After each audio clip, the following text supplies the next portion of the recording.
Assalamualaikum warahmatullahi wabarakatuh. Baiklah, kita lanjutkan tutorial kita untuk UD abadi elektronik pada transaksi cash disbursement. Pada dokumen ini, perusahaan membayar kepada Bank BCA sebesar 164 juta dengan keterangan pembayaran pokok pinjaman sebesar 150 juta dan bunga pinjaman 14 juta. Kita ke menu kas bank, pembayaran. Kita pilih akun kas bank, kemudian nomor bukti transaksinya CD 123 tertanggal 22 Desember 2023. Kita pilih akun yang sesuai adalah Bank Loan sebesar 150 juta. Lanjut, berikutnya adalah interest expense sebesar 14 juta. Lanjut. Pada info lainnya, kita masukkan penerimanya adalah Bank BCA. Catatan angsuran utang bank.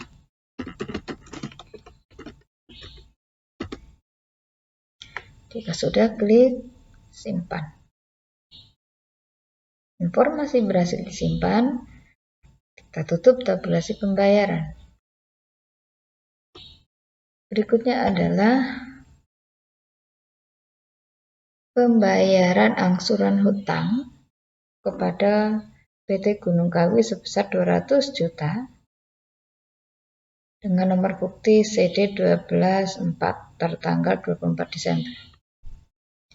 Kita masuk ke pembelian, pembayaran pembelian, kemudian kita pilih Gunung Kawi dengan nomor bukti CD 124 tertanggal 24 Desember 2023. Akun yang digunakan adalah cash in bank. Pada transaksi tidak dijelaskan faktur yang dibayar. Oleh karena itu kita harus menganalisis. Sebelumnya kita cari apakah kita memiliki saldo hutang. Maka kita cari pada kolom cari atau pilih. Pada tanggal 23 November kita memiliki saldo hutang sebesar 88 juta. Maka kita alokasikan untuk faktur F105. Lanjut. Berikutnya kita hitung terlebih dahulu.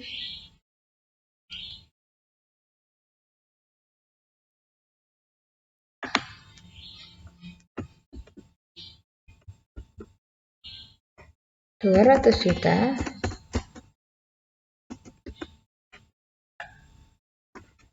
juta dikurangi dialokasikan untuk faktur pertama sebesar 88 juta 800, maka sisanya 111 juta 200.000 kita alokasikan untuk faktur kedua.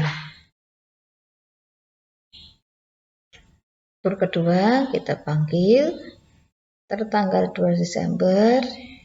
Ini kita ganti angkanya menjadi 111 juta 200.000. Lanjut. Maka jumlahnya tetap pas 200 juta. Setelah itu kita klik info lainnya. Metode pembayarannya transfer. Keterangannya adalah pembayaran angsuran utang pada PT Gunung Kawi Setelah itu klik hitung nilai pembayaran, kemudian simpan. Informasi berhasil disimpan, setelah itu tutup tabulasi pembayaran.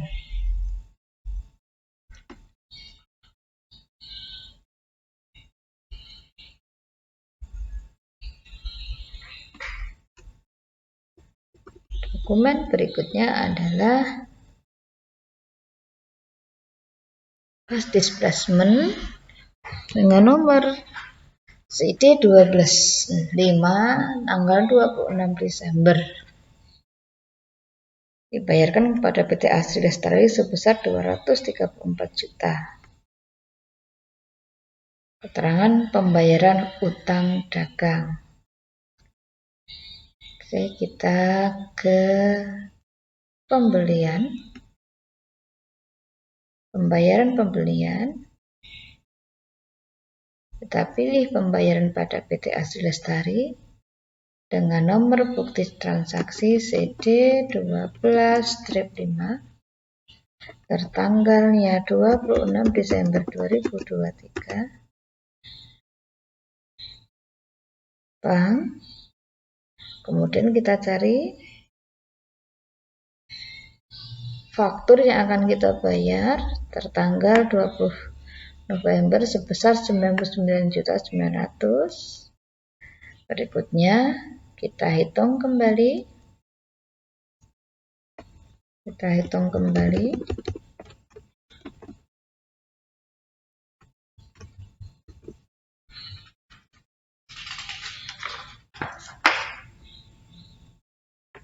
Angsurannya 234 juta.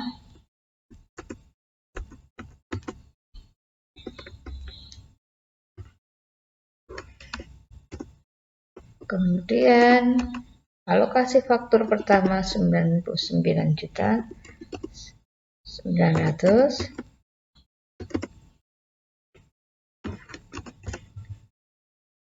Maka yang dialokasikan ke faktur kedua adalah 134.100.000. Kita masukkan ke faktur kedua sejumlah 134.100.000.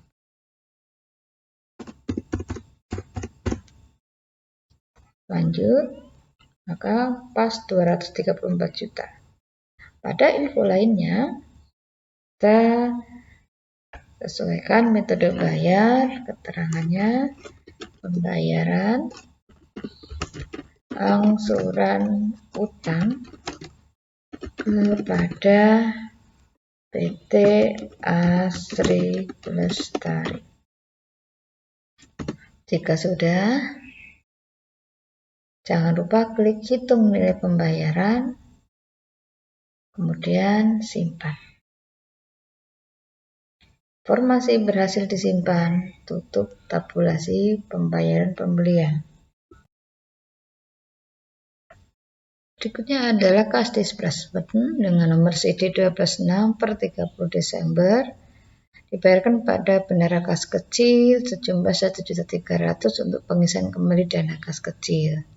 Karena kas kecil dengan kas bank memiliki tipe akun yang sama, maka kita menggunakan jurnal umum. Dimulai dari buku besar, jurnal umum. Tanggalnya adalah 30 Desember 2023.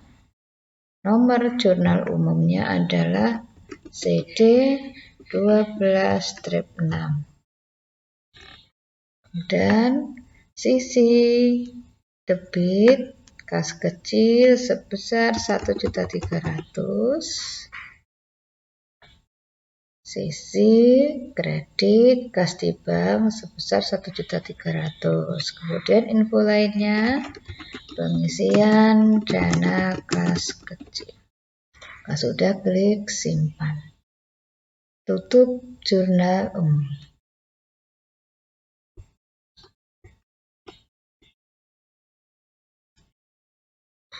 Berikutnya adalah pembayaran gaji karyawan bulan November dengan nomor transaksi CD 127 tanggal 30 Desember.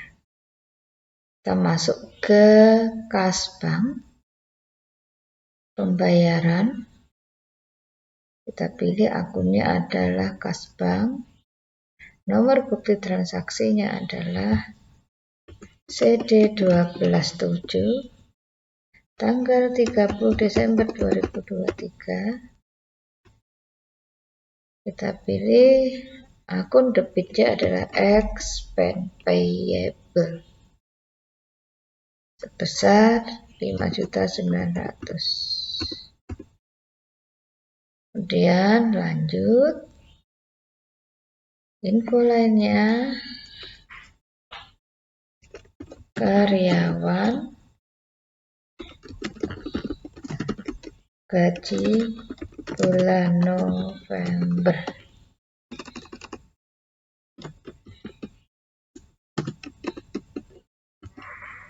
Simpan.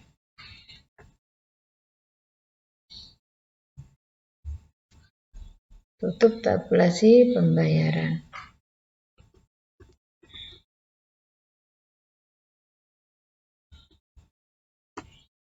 Berikutnya adalah memorial. Memorial pertama tentang penyesuaian akhir periode. Yang pertama adalah persediaan akhir store supplies dinilai Rp5.625.000. Kita harus menghitung berapa nilai store supplies yang dipakai atau yang sudah menjadi beban pada bulan Desember. Caranya, kita cek dahulu berapa saldo store supplies per 31 Desember, kemudian kita kurangkan dengan store supplies yang tersisa, maka akan ketemulah store supplies yang menjadi beban. Untuk melihat saldo per 31 Desember store supplies, bisa kita lihat dari buku besar. Kita ke daftar laporan. Daftar laporan, berikutnya buku besar, klik rincian buku besar. Kita masukkan tanggalnya dari tanggal 1 bulan Desember 2023 sampai dengan tanggal 31 Desember 2023. Tampilkan. Kita cari untuk akun store supplies.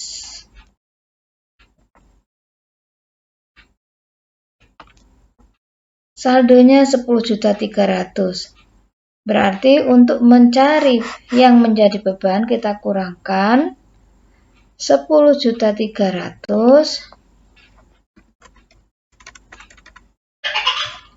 dikurang dengan 5.625.000 sama dengan 4.675.000.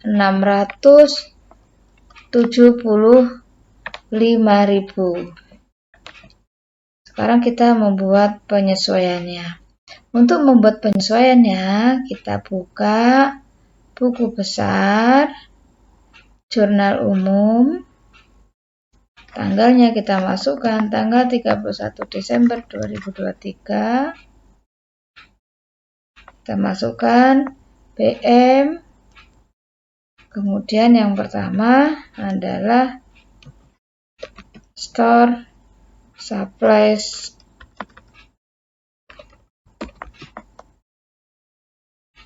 expense di debit sebesar 4.675.000. Berikutnya adalah supplies expense di kredit 4.675.000. Yang kedua, beban sewa toko Desember 2023 sebesar 1 juta. Kita pilih rent expense di debit sebesar 1 juta. Kemudian prepaid rent di kredit sebesar 1 juta. Berikutnya adalah beban asuransi 1.250.000. Kita cari insurance. Expense di debit sebesar 1.250.000 ditambah prepaid insurance di kredit sebesar 1.250.000. Berikutnya adalah taksiran kerugian piutang dagang 2,5% dari saldo piutang. Kita akan mencari berapa nilai saldo piutang. Bisa kita lihat dari laporan keuangan. Kita juga bisa melihat saldo dari laporan keuangan neraca. Buka daftar laporan, kemudian pilih keuangan, pilih neraca Indosekontro per 31 Desember 2023. Tampilkan saldo piutang sebesar 224.100.000. Kemudian kita hitung, kita kalikan dengan perkiraan piutang.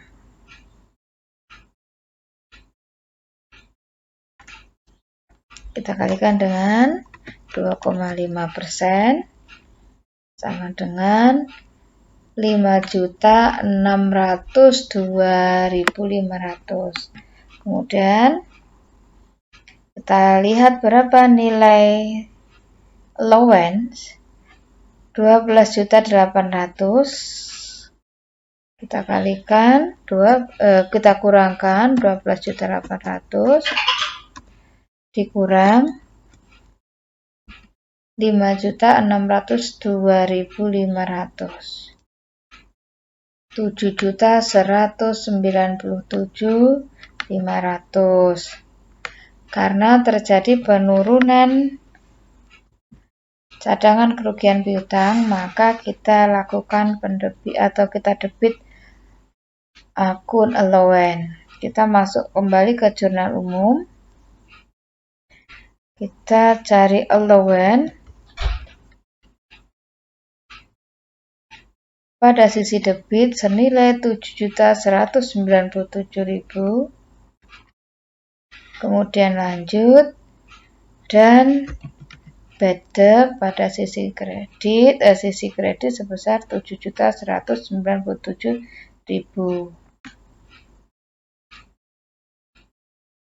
Jika sudah selesai, bisa kita simpan.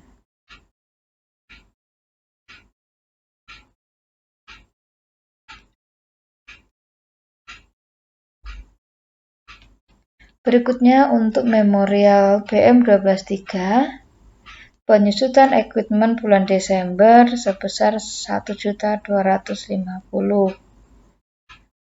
Untuk mencatat penyusutan di Accurate Online, maka hanya melakukan proses akhir bulan.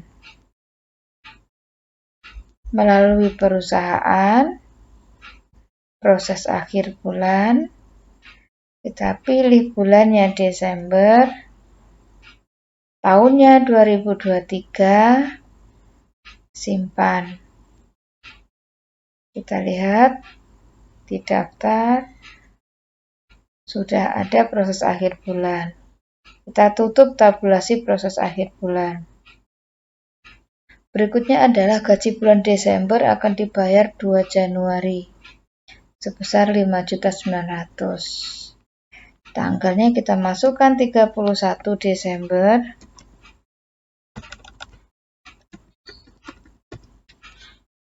Nomor BM 12-3. Kita masukkan beban gaji sebesar 5.900.000 pada sisi debit dan accrued expense payable sebesar 5.900.000 di kredit. Simpan. Yang terakhir adalah memorial, PPh, dan PPN. Oleh karena pencatatan PPN income dan PPN outcome tersebut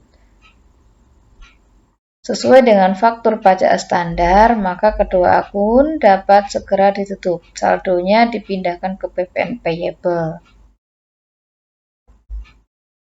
Kita ke laporan. Berikutnya adalah ke pajak. Rekonsiliasi PPN lebih atau kurang bayar. Kita masukkan dari tanggal 1 Desember 2023 sampai 31 Desember 2023, tampilkan.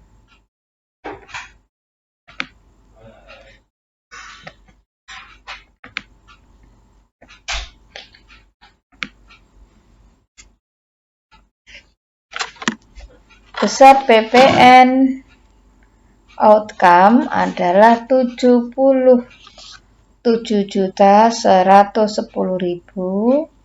Kemudian besar PPN income adalah 45.760.000, sehingga kurang bayar PPN atau PPN payable-nya adalah 31.350.000. Letakkan jurnal.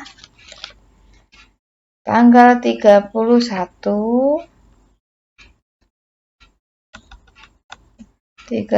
Desember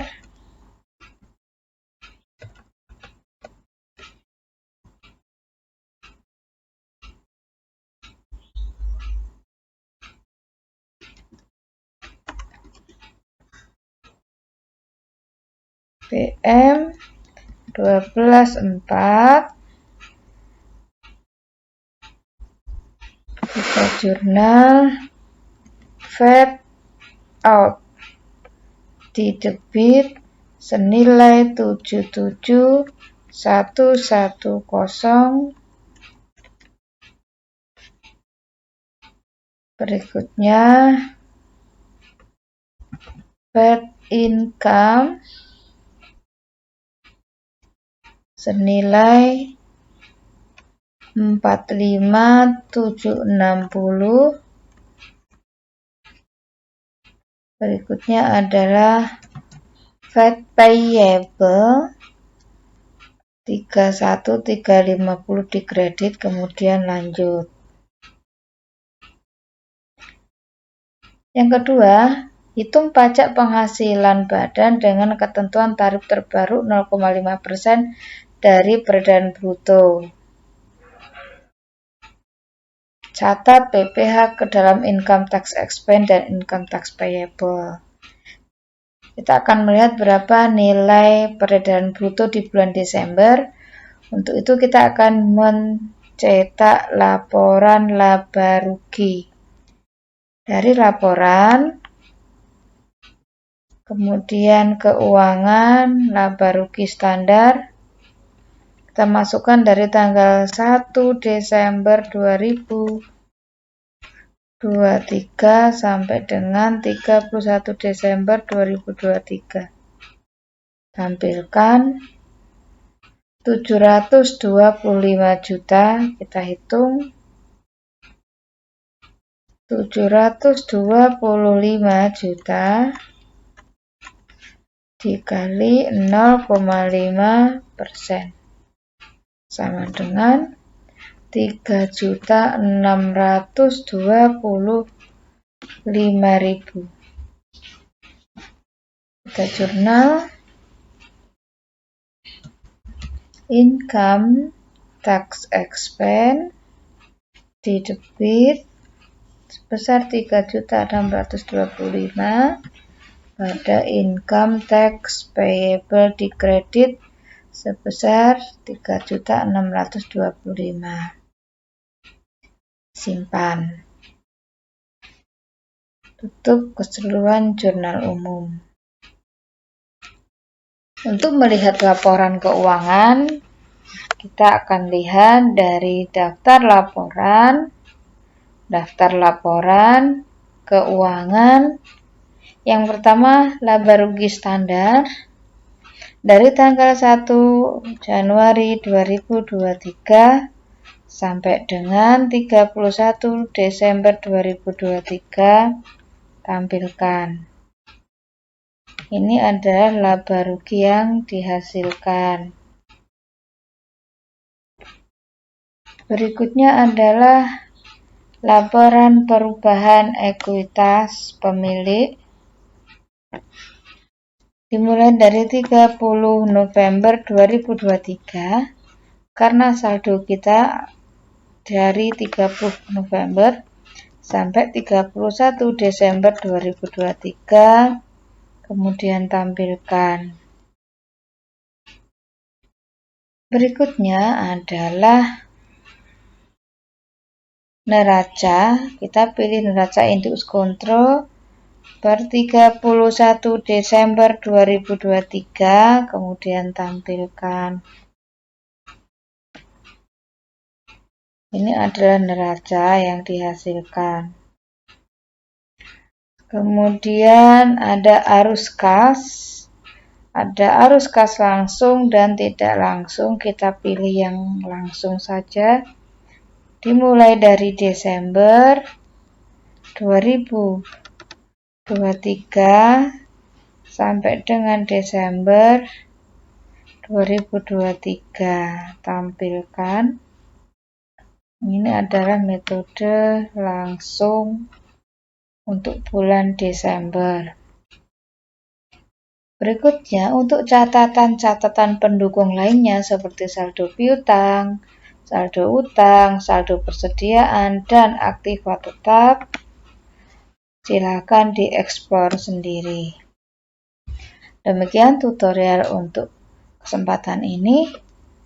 Selamat mencoba dan tetap semangat. Diakhiri, Assalamualaikum warahmatullahi wabarakatuh.